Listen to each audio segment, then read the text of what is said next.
我哋而家咧嚟到恩平嘅溫泉酒店啦。嗱，依家咧入到去呢個地方咧，就係浴室先。浴室咧咁基本啦，一個浴缸啦，都好靚好大。跟住呢邊過嚟咧就係洗手盆啦。咁呢度咁望入去咧，就係一個企缸啦。咁企缸嘅位置咧都幾大嘅。因為呢度始終都係內地啦，所以地方就會寬敞啲。咁嚟到呢一邊咧，就係一個坐廁啦。然之後咧，好啦，跟住出翻去啦。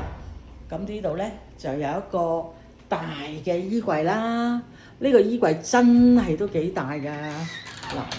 嗱，望入去呢度掛衫啦，上面仲有個櫃仔㗎。咁跟住呢度就係俾你掛衫個位置啦。好啦，咁跟住咧行翻過嚟咧就係一個小小嘅水吧啦。底下係一個雪櫃啦。然之後咧過翻去咧就係電視機櫃啦。另外仲有張書台啊。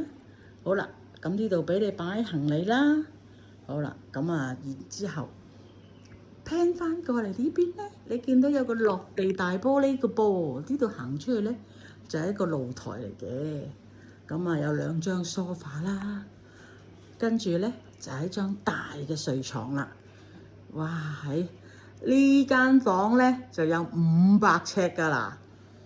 所以咧500尺做一間睡房咧，真係非常之正。